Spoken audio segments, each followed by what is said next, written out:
నమస్తే సార్. నమస్తే నాన్న. నాకు ఆ సంస్కారం ఉంది కాబట్టి నమస్కారం పెట్టాను. నువ్వు అనాథవా? నేను అన్నదని కాదండి. ఏం బతుకయ్యా, ఉండగా తల్లిదండ్రులు చంపుకునేటటువంటి నువ్వేం మనిషి అయ్యా? స్నేహితులు కూడా లేనటువంటి పెళ్ళి ఏంటమ్మా? అతని తరపు ఎవరూ రాకపోవటం ఏంటి? మీ తొందర ఏంటి అసలు? నాకు అర్థం కాలేదు. కొంచెం ఫిజికల్ నీడ్స్ వల్ల తన దగ్గరికి రాలేదు. How can I digest that ma'am? ఒక్కళ్ళు సరిపోరా? మీ కుటుంబంలో ఇది ఆనవాయితీయా? తన దగ్గర ఉంటున్నాను, తిన దగ్గర ఉంటున్నాను. నువ్వు చూసుకోకపోతే వాళ్ళు హ్యాపీగా ఉండరా?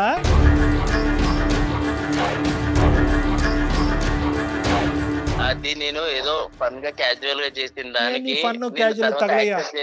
నీకు బుర్రందా? లేదంటే ఏమైనా కరెంట్ షాక్ పెట్టాలి నీకు?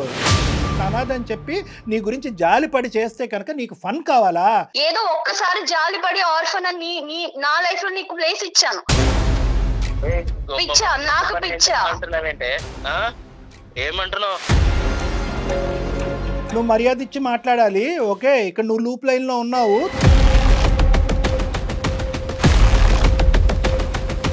నీకంత ధైర్యం ఉంటే ఇంకొక ఆడపిల్లని లైఫ్ లోకి తీసుకున్నావు. అసలు నీకు బ్రెయిన్ పని చేయట్లేదని నాకు అర్థం అవుతుంది, కానీ నీ అంత క్రాక్ గా నేను మాట్లాడలేకపోతున్నా.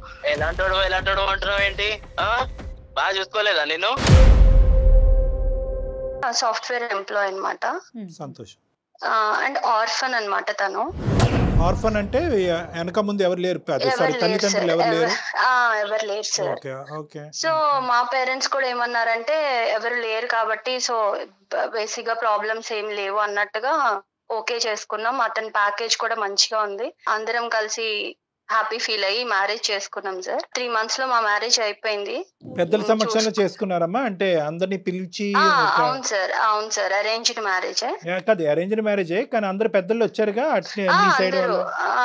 మన సైడ్ వాళ్ళందరూ వచ్చారు. తనకి ఎవరు లేరు కాబట్టి తను ఒక్కడే వచ్చారు సార్. ఫ్రెండ్స్ కూడా ఎవరు రాలేదు. ఫ్రెండ్స్ కూడా రాలేదా? ఎవరు రాలేదు మ్యామ్. సో ఇంకా 8 months అవుతుంది సార్. బానే ఉన్నాము. బట్ రీసెంట్ గా నాకు 1 week బ్యాక్ మా ఫ్రెండ్ కాల్ చేసింది సార్. తనకు మంచి కంపెనీలో జాబ్ వచ్చింది, సో ఇంకా వేకెన్సీస్ ఉన్నాయి, నువ్వేమైనా ట్రై చేస్తావా, ప్యాకేజ్ బెటర్ ఉంది అని చేసింది. సో ఏంటి కంపెనీ అని అడిగేటప్పటికి అది మా హస్బెండ్ వర్క్ చేస్తున్న కంపెనీ అని తెలిసింది నాకు. ఓకే. సో ఇలా ఓకే, మా హస్బెండ్ కూడా అక్కడే వర్క్ చేస్తున్నారు కదా అంటే డీటెయిల్స్ అన్ని చెప్పిన తర్వాత అవునా ఓకే అంది. సో ప్రాజెక్ట్ వర్క్ మీద ఆయన ఎవ్రీ మంత్ చెన్నై వెళ్తూ ఉంటారు సార్.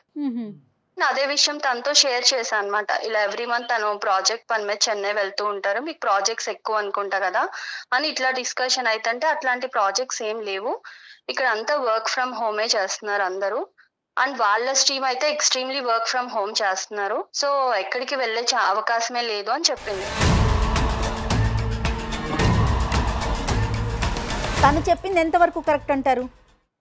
తను చెప్పింది కరెక్టా కాదా నేను వెంటనే డిక్లేర్ చేసుకోలేదు మ్యామ్. విన్నాను అంతే. తనకి కూడా ఇవన్నీ నేను ఎక్స్ప్లోర్ చేయలేదు.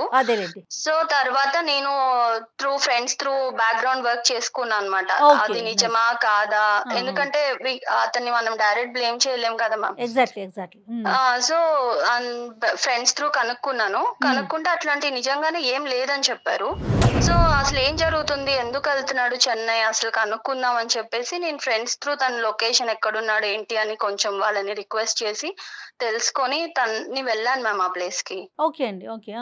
అక్కడికి వెళ్ళి చూసేటప్పటికి ma'am really I was shocked. నేను అసలు నా లైఫ్ లో ఇట్లా జరుగుతుంది అని నేను ఎక్స్పెక్ట్ కూడా చేయలేదు మ్యామ్. అక్కడ అతనికి ఆల్రెడీ మ్యారేజ్ అయిపోయింది. మ్యారేజ్ అయిపోయిందా? 1 year చిన్న బాబు కూడా ఉన్నాడు మ్యామ్. ఆ అమ్మాయితో ఎంతకాలం అయిందంటమ్మా పెళ్లి అయ్యి? ఫస్ట్ ఆమెతో 2 years అయిందంట సార్. 1 year బాబు ఉన్నాడు. ఆ అమ్మాయి ఎలా రియాక్ట్ అయింది నిన్ను అక్కడ చూసి? ఆ అమ్మాయి ఎదుర్కొంటానే నువ్వు వెళ్ళావా, లేదంటే ఆ అమ్మాయి లేకుండా ఇతను అడిగావా? తను కూడా ఇప్పుడు నా సిచ్యుయేషన్ అయితే అంది కూడా తనకి తెలియదు, ఎక్స్పెక్ట్ చేసి ఉండకపోవచ్చు, అసలు ఏం జరుగుతుందో తనకు అర్థమై ఉండకపోవచ్చు. ఐ మీన్ నేను గట్టిగా అరవడం తిట్టడం ఒక చెంప దెబ్బ అయితే వేసాను కోపం వచ్చి. ఒక దెబ్బ కానీ మీరెవరు, మీకు ఏం రైట్ ఉంది, ఎందుకు కొడుతున్నారు మా హస్బెండ్ అని అడిగింది. సో జరిగిందంతా జరిగిందంతా చెప్పిన తర్వాత షీ వాజ్ ఇన్ షాక్. ఇలా జరిగిద్దని నేను అసలు ఎక్స్పెక్ట్ కూడా చేయలేదు ma'am. I can't digest. And నేను ఇప్పుడు ఈ సిచ్యువేషన్ నుంచి ఎలా బయటకు రావాలి, ఎలా నెక్స్ట్ నా స్టెప్ ఏం తీసుకోవాలి, నా పేరెంట్స్ కి ఏం చెప్పాలి, సొసైటీలో నా పరిస్థితి ఏంటి, అసలు నాకేం అర్థం కాలేదు మ్యామ్. అందుకే నేను మిమ్మల్ని అప్రోచ్ అవ్వాల్సి వచ్చింది. ఆ సిచ్యువేషన్ తర్వాత అతనితో మాట్లాడారా? మాట్లాడితే నా వల్ల నువ్వు ఎప్పుడు హర్ట్ అవ్వలేదు కదా, నేను ఎప్పుడు ఇబ్బంది పెట్టలేదు కదా, నిన్ను బాగానే చూసుకున్నా కదా అంటున్నాడు మ్యామ్. ఎంతవరకు కరెక్ట్ మ్యామ్? నన్ను బాగా చూసుకున్నావు అనడానికి అసలు ఇక్కడ ఛాన్స్ ఉన్నా, ఐఎమ్ సెకండ్ వైఫ్. ఇప్పుడు how can I digest that ma'am? అమ్మా కావేరి సార్ చెప్పండి సార్. ఏం స్టెప్స్ తీసుకోవాలి అనేది ఎవరు చెప్తారమ్మా? ఇప్పుడు తీసుకోవాల్సిన స్టెప్స్ ఎప్పుడు తీసుకోవాలి? పెళ్లికి ముందు తీసుకోవాలి. నువ్వు ఇప్పుడు పెళ్లి తర్వాత చేసినటువంటి ఎంక్వైరీల్లో ఒక 1% అయినా పెళ్లికి ముందు చేసుంటే కనుక ఏదో ఒక గుట్టు అయితే బయటకు వచ్చి ఉండేది. అమ్మా నాన్న లేరు అంతవరకు అర్థమైంది. వెనక ముందు ఎవరు లేకపోవటం అనేది మాకు అర్థమైనా కూడా స్నేహితులు కూడా లేనటువంటి పెళ్ళి ఏంటమ్మా? అతని తరపు ఎవరూ రాకపోవటం ఏంటి? మీ తొందర ఏంటి అసలు నాకు అర్థం కాలేదు. నువ్వు చదువుకున్నటువంటి అమ్మాయి ఏంటి పెళ్లి రేపో ఎల్లుండో జరగకపోతే ఏమైనా ఆకాశం నెత్తి మీద పడుతుందా? మిద్దిరికి నెత్తి మీద పడుతుంది? ఏమవుతుంది? ఏంటి తొందరపాటుతనం? నీకు ఎంక్వైరీ చేయాలన్న ఆలోచన సమయస్ఫూర్తి లేదు. మీ తల్లిదండ్రులు మాత్రం కొద్ది గొప్ప ఎంక్వైరీ చేయకూడదా? పేరెంట్స్ ఎంక్వైరీ చేయాలి కదా. మీకు కనిపించినటువంటి ఫిగర్ ఏంటంటే ఆ 6 అక్షరాల 6 నెంబర్స్ ఫిగర్ కనిపించింది మీకు. ఒకటి వెనకతల 00000 కనిపించింది. ప్యాకేజ్ అట్రాక్టివ్గా ఉంది కాబట్టి వెనక ముందు ఎవరు లేకపోతే కనుక అత్తమామల టార్చరు, కుటుంబం యొక్క శాడిజం ఉండదు అనేటటువంటి ఆలోచనతోనే వెళ్ళావు. కానీ అసలు ఒక మనిషికి ఎవరూ లేకుండా ఎందుకు ఉంటుంది అనేది ఆలోచించలేదమ్మా మీరు కానీ మీ తల్లిదండ్రులు కానీ. ఇక్కడ మీతో పాటు తల్లిదండ్రుల పాత్ర చాలా ఉంది కదండి కావేరి. అవును మ్యామ్. యాక్చువల్ గా నేను మమ్మీ వాళ్ళు తెలుసు కదా మ్యామ్, ఇప్పుడు ఆల్రెడీ ఇప్పుడున్న సొసైటీలో లవ్ మ్యారేజ్ జరుగుతున్నాయి, అన్ని ఎవరి ఇష్టమైనట్టు వాళ్ళు. కానీ వాళ్ళు ఏంటంటే నేను ప్రొఫైల్ సెలెక్ట్ చేసుకొని మంచిగా ఉన్నారని చెప్పేటప్పటికి వాళ్ళు ఓకే తనకి తెలుసు కదా అని పేరెంట్స్ కూడా నన్ను బ్లైండ్ గా నమ్మారు. కాదు కావేరి, ఎంత మెచ్యూర్డ్ గా మాట్లాడుతున్నారు మీరు. అంటే ఆర్ఫన్ అనేటప్పటికి జాలిపడి చేసుకున్నావమ్మా? సార్ నేను నిజంగా అతని ప్యాకేజ్ నాకు నథింగ్ సార్. ఎందుకంటే ఎలా అయినా నాకున్న ప్యాకేజ్ కూడా మంచిగానే ఉంది. కాకపోతే ఏంటంటే ఆర్ఫన్ అంటే నాకు నిజంగా అతనికి నేను నా ఫ్యామిలీ చాలా సపోర్ట్ ఉండాలి. అండ్ మా ఫ్యామిలీలో ఒకటిలా కలిసిపోతాడు. సో తనకి నేను మంచి ఫ్యామిలీ ఇచ్చిందని అవుతాను అనుకున్నాను. కానీ ఏదో తన ప్యాకేజ్ చూసో తను ఇంకా నాకు ప్రాబ్లం ఉండదని నేను ఎప్పుడు అనుకోలేదు సార్. నువ్వు అనుకోలేదు. కానీ ఇందాక నువ్వు అన్నటువంటి మాటలు ఏంటంటే బాగుందమ్మా అని చెప్పి మీ అమ్మ నాన్న అని ప్యాకేజ్ కూడా బానే ఉంది కదా అనే మాట అన్నావు కాబట్టి నేను అదే నాకు అర్థమైంది సార్. యాజ్ ఏ పేరెంట్స్ గా వాళ్ళ కన్సర్న్ ఇంకా అలా అనుకుంటారు కదా, ఇంకా క్యారెక్టర్ అది అంటే నేనేదో చూస్ చేసుకున్నా ఓకే మంచి. సో ఇక్కడ ఏంటంటే ఆర్ఫన్ అనే దాంట్లో అతనికి మంచి జీవితాన్ని ఇద్దామనే ఉద్దేశం అమ్మా, లేదంటే నీకు మంచి జీవితం లభిస్తుందనే ఉద్దేశం? అంటే అతనికి సంబంధించినటువంటి ప్రేమ అటు ఇటు పోకుండా మొత్తం అంతా నాకే వస్తుందనే ఆలోచన వల్ల చేసుకున్నావా? లేదంటే అతనికి ఏకాకి అతను ఎవరికి లేరు కాబట్టి అతనికి నేను ఒక కుటుంబం ఇవ్వాలని? తనకి ఎవరు లేరు కాబట్టి సో మంచిగా చూసుకోవచ్చు, తను మంచిగా ఉంటాడు, మాలో ఒకటిలా ఉంటాడు, తనకు హ్యాపీగా ఉంటది. మామూలు కాదు కావేరి, ఇవాళ రేపు ఇప్పుడు ప్రతి ఒక్కరు ఫోన్ లో కూడా మాట్లాడుకుంటున్నారు కదమ్మా. వన్స్ ఎంగేజ్మెంట్ అయినా లేకపోతే ఓకే అనుకున్న తర్వాత అట్లా మీ ఇద్దరు మాట్లాడుకోలేదా? అబ్బాయితో నువ్వు మాట్లాడలేదా? మాట్లాడాను మ్యామ్. ఇప్పుడైనా మా ఫ్రెండ్ కాల్ చేసే వరకు కూడా నాకు అసలు ఈ డౌట్ అనేది నాకు రాలా. ఎందుకంటే నన్ను తను అంతే మంచిగానే చూసుకున్నాడు. ఎక్స్ప్రెస్ చేయాలి అతను ఎక్కడా కూడా ఈవెన్ మా పేరెంట్స్ కైనా కూడా డౌట్ రాలా. అతను అంత మంచిగానే ఉన్నాడు. మా పేరెంట్స్ అయినా చాలా హ్యాపీ. ఎందుకంటే మనం ఆర్ఫన్ అని ఎంక్వైరీ చేసుకోకుండా చేసుకున్నా కూడా వాట్ ఎవర్ ఇట్ ఈస్ తను మంచోడు అన్న ఫీలింగే నాకు మా ఫ్రెండ్ కాల్ చేసే వరకు 1% డౌట్ కూడా రాలేదు మ్యామ్. నన్ను ఎందుకు ఇట్లా పెళ్లి చేసుకున్నావు అని నిలదీసినప్పుడు అతను ఏం చెప్తాడు? మిమ్మల్ని బాగా చూసుకోవటమేనా? అదే ఆన్సర్ చెప్తున్నాడు మ్యామ్. అందుకే నాకు అర్థం కావట్లా. ఇప్పుడు ఇద్దరిని నేను తన్ని కన్విన్స్ చేసుకుంటాను, మంచిగా ఉందాం అంటున్నాడు మ్యామ్. అది ఎంతవరకు అడుగుతున్నాడు అతను చక్కగా. ఎవరిని చేస్తాడు వాడు? ఏమన్నా పెద్ద ఇది అనుకుంటున్నాడా పోటుగాడా?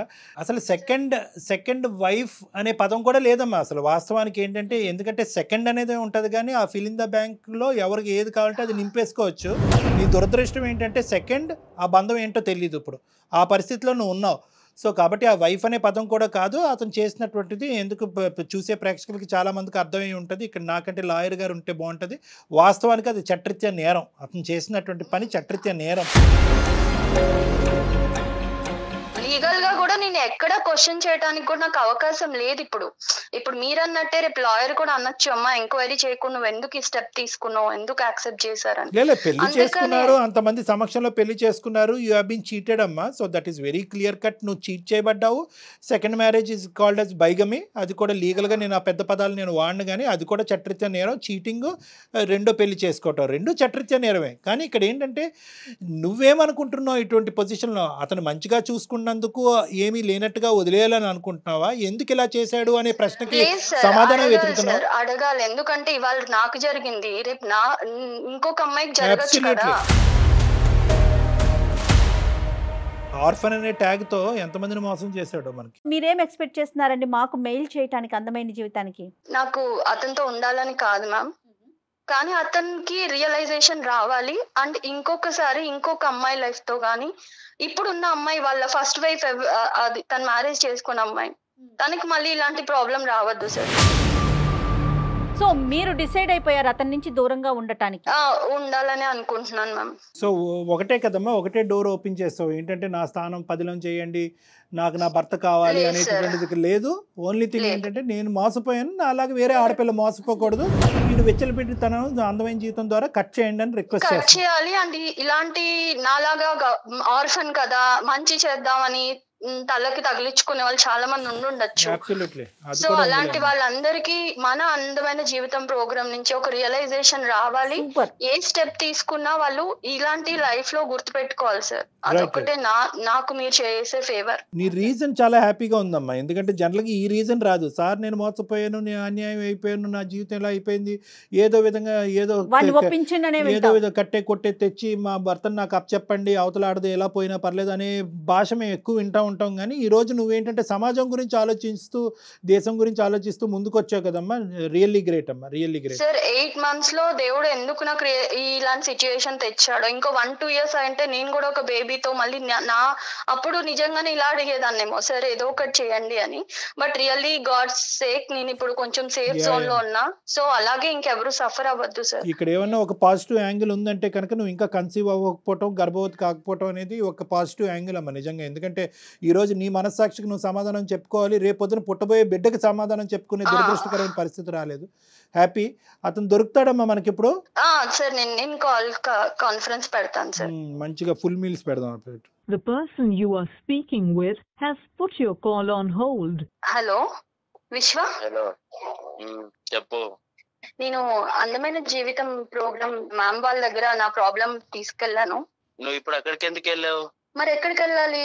నువ్వు చేసిన గొప్ప పనికి నేను ఎక్కడికి వెళ్ళాలో చెప్తే పోనీ అక్కడికే వెళ్తా. ఏదన్నా ఉంటే ఇంట్లో చూసుకోవాలి, కానీ బయట రోడ్డు మీదకి ఎందుకు ఎక్కావు? అంటే నా ఇజ్జత్ తీసేస్తావా రోడ్డు మీదకి వెళ్ళి? ఇజ్జత్ ఉందని నువ్వు అనుకుంటే నీ ఇష్టం, లేదు సార్ తో మాట్లాడితే సార్ ఎంత ఇజ్జత్ ఉందో చెప్తారు నీకు. ఏదన్నా ఉంటే నువ్వు నాతో మాట్లాడాలి, ఇంట్లో చూసుకోవాలి తప్ప నువ్వు రోడ్డు మీదకి ఎక్కేసి ఛానల్స్ లో కూర్చుంటాను అందమైన జీవితం అది ఏంటి నువ్వు? విశ్వ నమస్తే నాన్న. నమస్తే సార్. నాకు ఆ సంస్కారం ఉంది కాబట్టి నమస్కారం పెట్టాను. నువ్వేంటంటే ఇంకా మా అందమైన జీవితం దగ్గర నుంచి ఫోన్ కాల్ వస్తేనే ఎందుకు బజార్కి ఇచ్చావని అంటున్నావు.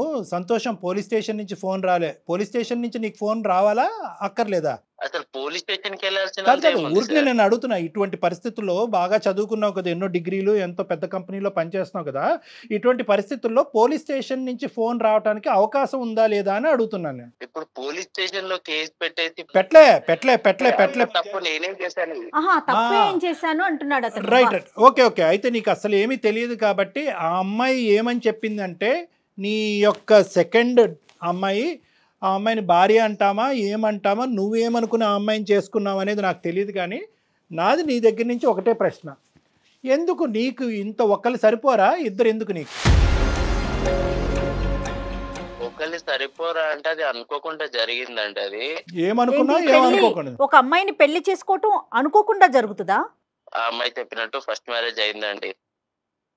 తను నా వైఫ్ వచ్చేసి చెన్నైలో వర్క్ చేస్తూ ఉంటుంది, నేను హైదరాబాద్ లో వర్క్ చేస్తున్నాను. తను ఎప్పుడు ఇక్కడికి రాలేదు. సో నా ప్యాకేజ్ ఇక్కడ బాగుంది, ఇక్కడికి రమ్మని తనని చాలానే అడిగాను, తను రాలేదు. తను దగ్గరికి నేను వెళ్దామంటే నాకు అవ్వలేదు. సో తను రాకపోయేసరికి నేను ఫన్ గా ప్రొఫైల్ పెట్టాను మ్యాట్రిమోనీలో. కదే మళ్ళీ చెప్పాలి నువ్వు, మాకు చిన్న కన్ఫ్యూజన్, మాకు అంత నాలెడ్జ్ లేదు. నార్మల్గా ప్రొఫైల్ పెట్టమైందయ్యా, నార్మల్ కావాలంటే నార్మల్గా పెట్టడం అంటే ఏంటి? దీనిలో ఆడపిల్లల జీవితాలతో ఆడుకోవాలని కాదండి, జస్ట్ ఏదో క్యాజువల్ గా నేను పెట్టగానే తిను వీళ్ళ ఫ్యామిలీ వాళ్ళందరూ కనెక్ట్ అయ్యారు.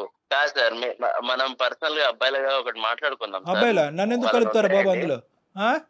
ఆగండి సార్, నన్ను కలపద్దు. నీ గొడవ ఏదో చెప్పు, నన్ను ఇన్వాల్వ్ చేయొద్దు. నీ గొడవ ఏంటి, నీ బాధ ఏంటి చెప్పు. నువ్వు ఎందుకు ఈ నాటకం ఆడేవని చెప్పు. ఇప్పుడు ఏంటంటే తెలుసా, ఎక్కడితో కాన్ఫరెన్స్ కాల్ ఆగదు. ఆ అమ్మాయి తల్లిదండ్రులకు కూడా కాన్ఫరెన్స్ కాల్ కలుపుతాం, వాళ్ళు పోలీస్ స్టేషన్ కలుపుతారు.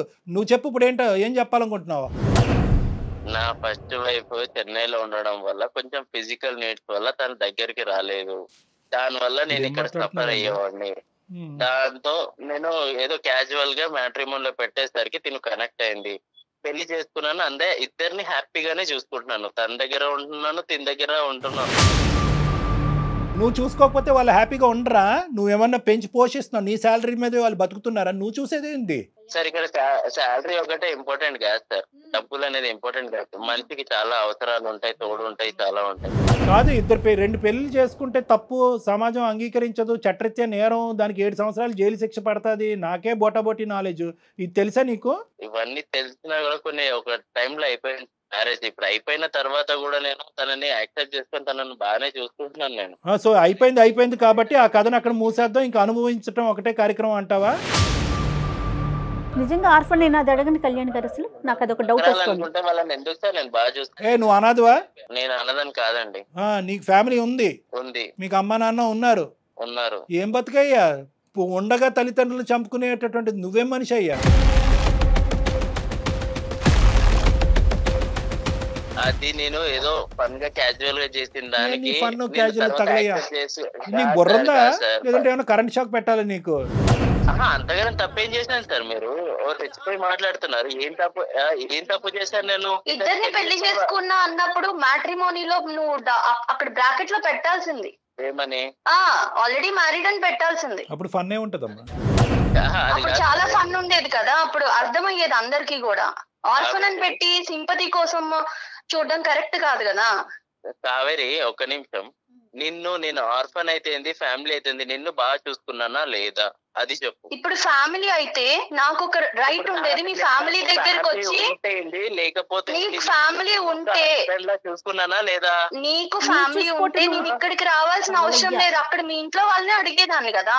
ఫ్యామిలీ లేదు, నువ్వు ఒక ఆర్ఫన్ అని రోడ్డు మీదకి వెళ్ళిపోతున్నావు, నువ్వు ఇజ్జత్ తీసేస్తున్నావు. వాడికి 2 గిఫ్ట్లు ఇవ్వాలి, ఒకటి కత్తిరే లేదంటే రాడ్, ఈ రెండిట్లో ఏదోటి ఇవ్వాలి.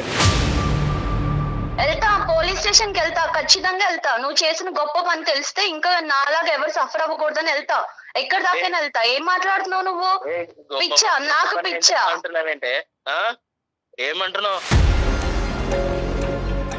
నువ్వు మర్యాద ఇచ్చి మాట్లాడాలి. ఓకే, ఇక్కడ నువ్వు లూప్ లైన్లో ఉన్నావు, తొందరలోనే నువ్వు జైల్లోకి వెళ్ళబోతున్నావు. ఆ అమ్మాయి చేత ఏవైతే కేసులు పెట్టించాలో దగ్గరుండి ఒక అడ్వకేట్ హెల్ప్తో మేము కేసులు పెట్టిస్తాము.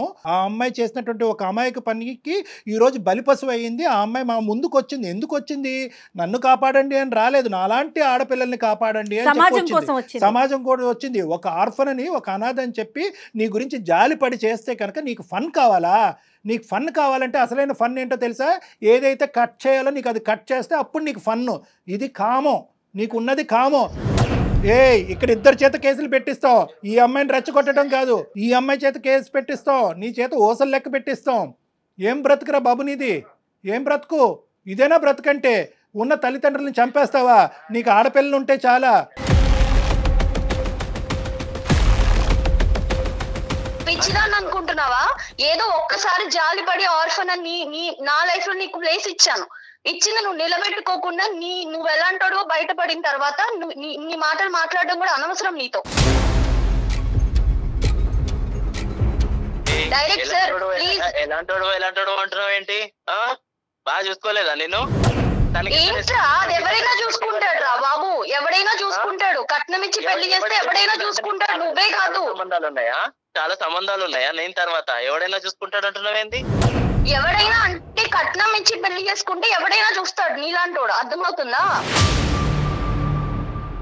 దానికి పెద్ద నువ్వేదో గొప్ప చేసేసినట్టు నన్ను తెగ అర్థమవుతుందా? నేను కించలు పెడతాను అది చేస్తాను అంటే రెచ్చిపోతున్నావు అక్కడ ఉండి. ఏమీ రెచ్చిపోవట్లేదు. ఆ అమ్మాయి మేము రెచ్చగొట్టలేదు. ఆ అమ్మాయి రెచ్చిపోవాల్సినటువంటి అవసరం లేదు. ఈ అమ్మాయి మాట్లాడేవన్నీ వాస్తవాలే. ఆ అమ్మాయి ఏమీ కలగని మాట్లాడలేదు. ఆ అమ్మాయి సమాజం గురించి పోరాడుతుంది. ఆ అమ్మాయికి 210% మా సపోర్ట్ ఉంటుంది. నీ లొకేషన్ కూడా మేము ఇప్పుడు ట్రేస్ చేసాం. నువ్వు ఎక్కడున్నావు అనేది కూడా మాకు తెలుసు. తొందరలోనే నీ దగ్గరలో ఉండే పోలీస్ స్టేషన్కి వెళ్ళి లేదంటే అక్కడి నుంచి ఇక్కడ నువ్వు ట్రాన్స్పోర్ట్ అవ్వాలి. ఇటువంటి చర్యలు మేము తొందరలోనే తీసుకోబోతున్నావు. నువ్వు జాగ్రత్త. ఇవాళ రేపు ఇద్దరు భార్యలను ఎవరైనా పెళ్లి చేసుకుంటున్నారా లేదా? అరే బాబు, ఏ దేశంలో ఉన్నావు, ఏ ప్రపంచంలో ఉన్నారా బాబు? ఇద్దరు భార్యలను ఎవరు చేసుకుంటారా బాబు? మీరేం సార్ ఇంకా సింగిల్ భార్య సింగిల్ వైఫ్ అన్నట్టు మాట్లాడుతున్నారు? అలా కాదు, మీ కుటుంబంలో ఇది ఆనవాయితీయా? కుటుంబం గురించి ఎందుకు సార్? కుటుంబం ఆనవాయితీ కాదు సార్. నువ్వు అంటున్నావు కదా ఇది కామన్ కదా, మీరు మగవాళ్ళే కదా సార్, మీకు ఇద్దరు ఉండొచ్చు కదా అని అంటున్నావు కదా. ఇటునండి, ఒక అమ్మాయి నన్ను సాటిస్ఫై చేయలేదు, నేను రెండో పెళ్లి చేసుకున్నాను. నీ సాటిస్ఫాక్షన్ కి లిమిట్ ఉందా? దానికి లిమిట్ కూడా లేదా? అంటే నీకు తెలియదు నాకు లిమిట్ ఉందా లేదా అని? నాన్న ఇది సమాజం. ఓకే, ఇది ఒక సమాజం, ఇది ఒక సాంప్రదాయం ఉంటుంది, ఇక్కడ ఒక చట్టం ఉంటుంది.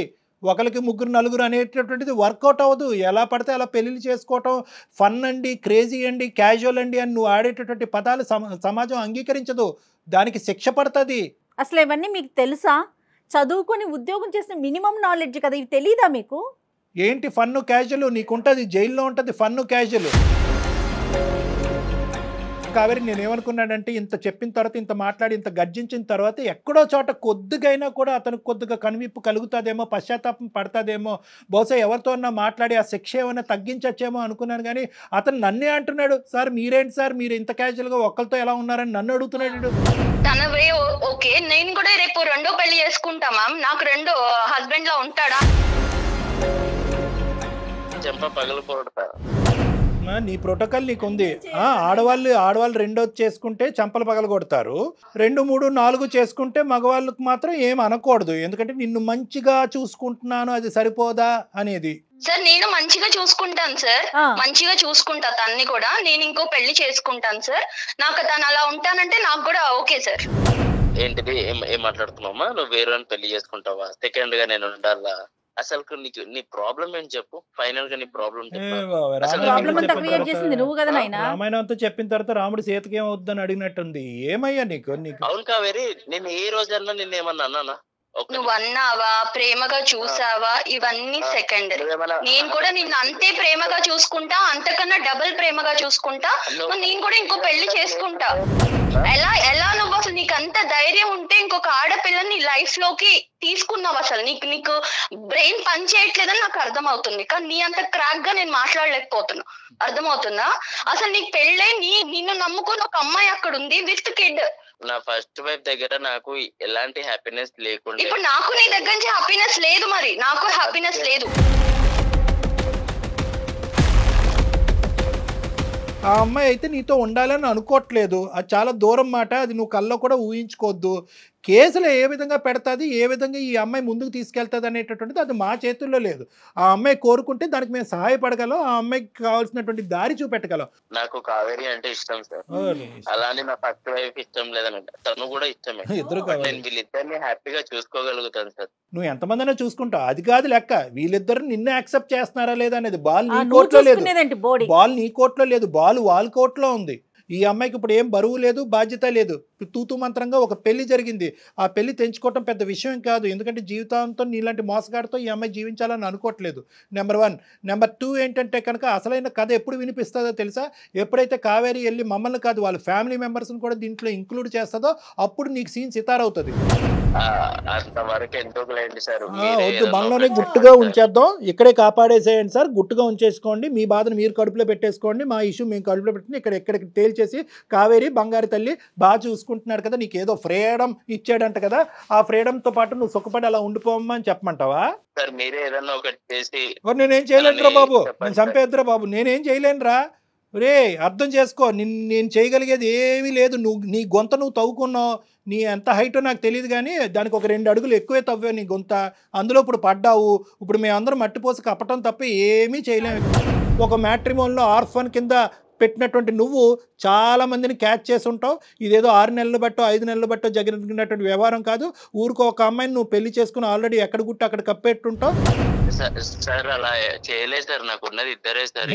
టోన్ మారిపోయింది, టోన్ సాఫ్ట్ అయిందేంటి? అమ్మ కావేరి, నువ్వేం స్టెప్స్ తీసుకోవాలనుకుంటున్నావు చెప్పమ్మా, దాన్ని బట్టి మేము కూడా నీతో పాటు సపోర్టివ్ గా ఉంటాం. లేదు సార్, పోలీస్ స్టేషన్ లో కంప్లైంట్ ఇద్దాం అనుకుంటున్నాను సార్. ఎందుకంటే మనం ఇంతసేపు మాట్లాడితే ఇప్పుడు సాఫ్ట్ గా మాట్లాడుతున్నాడు, అంతకు ముందు తన వే ఆఫ్ టాకింగ్ ఎట్లుందో మీరు చూసారు. సో తన్ని మనం నమ్మటానికి లేదు మ్యామ్, నమ్మటానికి లేదు, 110% నమ్మటానికి లేదు. ఓకే బాబు, అది ఎలాంటి యాక్షన్ తీసుకుంటే తను బయట తిరగకుండా ఉంటాడో అన్ని యాక్షన్ తీసుకుంది సార్. నేను ఎక్కడికి రమ్మంటే అక్కడికి వస్తాను. నా లైఫ్ ఖరాబ్ చేయకండి సార్. ఏం ఖరాబ్ చేసావు? నువ్వే ఖరాబ్ చేసుకున్నావు. నువ్వు పైనుంచి కింద వరకు బ్లాక్ పెయింట్ వేసుకున్నావు. మేమేం ఖరాబ్ చేసాం చండాలం? కానీ మేం చేసాం అంటున్నావు. పోలీస్ స్టేషన్ వద్దు, పోలీస్ స్టేషన్ కళ్యాణ మండపం బుక్ చేయాలా నీకు? పోలీస్ స్టేషన్ కాకపోతే ఆ టైంలో అలా జరిగిపోయింది సార్. అదే ఈ టైంలో ఇలా జరుగుతుంది చూడండి. ఇప్పుడు బాబు ఏది మా చేతుల్లో లేదు. ఆ అమ్మాయికి కనువిప్పు కలిగింది, ఆ అమ్మాయి తీసుకునే స్టెప్స్కి మేము సపోర్ట్ చేస్తున్నాము. అర్థమైందా? ఇంకేది ఉన్నా కూడా లీగల్గా మాట్లాడుకోవాల్సినటువంటి అవసరం ఉంది. మేము అడ్వకేట్ని కూడా అప్రోచ్ అవుతాం, అడ్వకేట్ కూడా ఇందులో ఇన్వాల్వ్ అవుతారు. తర్వాత సంగతి తర్వాత చూసుకుందాం. ఒక ఆడపిల్లకి అన్యాయం జరిగితే ఎట్టి పరిస్థితిలో మౌనంగా మాత్రం ఉండదండి సుమన్ టీవీ అండ్ కళ్యాణ్ గారు కూడా. డెఫినెట్గా ఆ అమ్మాయి ప్రజల కోసం, అందరి కోసం ముందుకొచ్చింది, ఆడపిల్లలందరి కోసం ముందుకొచ్చింది. డెఫినెట్గా నీకు మేము 100% సపోర్ట్ చేస్తాము. ఏం చేద్దామో ఒకసారి మాట్లాడుకుందాం. తప్పకుండా అమ్మ, నువ్వు నీ పేరెంట్స్ని ఇమీడియట్గా ఇన్వాల్వ్ చేయాలి. ఎందుకంటే ఇప్పటివరకు నువ్వు ఇన్వాల్వ్ చేయలేనట్టు మాకు అర్థమవుతుంది. పేరెంట్స్ని ఇన్వాల్వ్ చేయాలి, ఎందుకంటే వాళ్ళ యొక్క సపోర్ట్ కావాలి రానున్న రోజుల్లో. ఎందుకంటే ఇలా ఒకసారి హార్డ్గా ఒకసారి సాఫ్ట్గా మాట్లాడినటువంటి మనిషి ఈ రోజు నువ్వేదో స్టెప్ తీసుకోబోతున్నావు అని చెప్పి మళ్ళీ హార్డ్ అవుతే కనుక అది సమస్యాత్మకంగా మారుతుంది. అది ఏమైనా క్రిమినల్. ఏమయ్యా సార్, ఇది మీ ప్రోగ్రామ్ వల్ల చాలా మందికి లైఫ్ ఇచ్చారు, నా లైఫ్ ఎందుకు సార్ ఇలా ఖరాబ్ చేస్తున్నారు? అంటే ఆ లైఫ్ తీసేసి నీకు లైఫ్ ఇచ్చేయాలన్నమాట, ఇదే నీ ఎజెండా. నేనేమనయ్యా నీకు లైఫ్? అది కాదు సార్, తనని బాగా చూసుకుంటాను, నేను ఇద్దరిని బాగా చూసుకుంటున్నాను. ఓకే, నిన్ను చూసుకో, చేతులు దాటింది, నీ జీవితం కాస్త వేరే వాళ్ళ చేతుల్లో ఉంది, వాళ్ళు లెక్క తేల్చుకొని నీ భవిష్యత్ ఏంటో ఆలోచించుకోండి అంతే. ఓకేనా? బాయ్ నాన్న, ఆల్ ద బెస్ట్, జాగ్రత్త. ఓకే కావేరి. ఓకే, ఇంకొక విషయం కూడా మనం డిస్కస్ చేయాలండి. ముఖ్యంగా ఆడపిల్లలే, వెనక ముందు ఎవరు ఉండొద్దు, ఓన్లీ అబ్బాయి ఒక్కడే ఉండాలి, ఏ బాధరాబందీ ఉండకూడదు, అప్పుడే మేము హ్యాపీగా ఉంటామన్న ఫీలింగ్ ఆడపిల్లలకి తల్లిదండ్రులకి. అది కూడా ఒక కారణమేమో కదంటారా? ఇంత తెలివైన అమ్మాయి మనం ఎక్కడ ఈ అమ్మాయి బుట్లో పడిందని మనం అందరం అనుకుంటున్నాం కదా. అన్నిటికంటే విచిత్రమైన ఆశ్చర్యం ఏంటంటే కనుక గుడ్డిగా నమ్మేటటువంటి తల్లిదండ్రులు. కరెక్టే, చదువు విషయంలో నమ్మారు, కాలేజ్ విషయంలో నమ్మారు, కెరియర్ విషయంలో నమ్మారు, క్యారెక్టర్ విషయంలో నమ్మారు. ఒక సమాజంలోకి వెళ్తుంటే కనుక ఒక పెళ్ళి అనేటటువంటిది జీవితంలోనే అతి పెద్ద అంశం. అక్కడ అనుభవం అనేది ఇంపార్టెంట్. అంతే కదండి, అనుభవం అనేది ఇంపార్టెంట్. ఆ తల్లిదండ్రులకు ఉన్నటువంటి అనుభవాన్ని నమ్మాలి. కానీ ఈ అమ్మాయి యొక్క ఆలోచనని కొద్దిగా సెకండరీగా తీసుకుని ఉంటే బాగుండేది. ఇప్పుడు ఈ పిల్ల చిన్న పిల్ల కదా, మనకు అనుభవం ఉంది కదా అని ఒక ఆలోచన ఉన్నట్లయితే కొంతైనా ఎంక్వైరీ జరిగేదేమో కదండి. అంతేనా? ఇప్పుడు ఏంటంటే ఈ అమ్మాయి పాపం ఏంటంటే నాకేదో సింగిల్గా ఉంటే కనుక మొత్తం ప్రేమ నాకే వస్తుంది, అటు ఇటు టార్చర్ ఉండదు అనే యాంగిల్లో ఈ అమ్మాయి వెళ్ళలేదు. ఈ అమ్మాయి కేవలం ఏంటంటే ఆర్ఫన్ అనేటటువంటి జాలితో, జీవితం లేని కుటుంబం లేనటువంటి ఒక మంచి అబ్బాయికి ఒక కుటుంబాన్ని ఇద్దామనే ఉద్దేశంతో వెళ్ళింది. కానీ మీరు అనేటటువంటి మాత్రం ప్రేక్షకుల్లో చాలామంది, ప్రత్యేకంగా ఆడపిల్లలు కుటుంబాలు చాలా గుర్తుపెట్టుకోవాలి. ఆడబడుచులు ఎందరో వస్తారు, అన్నదమ్ములు ఎంతమంది ఉన్నాయి, ఆస్తులు ఏ విధంగా పంపకాలు జరుగుతాయి, 10 మంది ఉంటే కనుక 10 భాగాలు అవుతాయి, 10 దిక్కులు నరకం వస్తుంది, నేను నా భర్తే ఉండాలి అనుకునేటటువంటి ఆడపిల్లలకి బహుశా ఇది ఏంటంటే ఇది ఒక గుణపాఠం. ఎందుకంటే కనుక ఒంటరిగా వచ్చేటటువంటి వాడు ఆ ఒంటరితనంతో పాటు ఏమేమి తీసుకొస్తాడు అనేటటువంటిది గుర్తుపెట్టుకోవాలి. ఎందుకంటే అతను ఎంత కుటుంబం లేదు అంటే కనుక ఆ కుటుంబం లేకపోవటం అనేది ఎంత వాస్తవమో, మీకు సపోర్ట్ లేదు అనేది కూడా, సమస్యలు వస్తే కనుక మీకు సపోర్ట్ లేదు అనేది కూడా అంతే గుర్తుపెట్టుకోవాలి. కాబట్టి ఎప్పుడైతే కనుక ఒక పెద్ద కుటుంబంతో పాటు పెద్ద సంతోషం వస్తుందనే ఆలోచనతో ఉండాలి.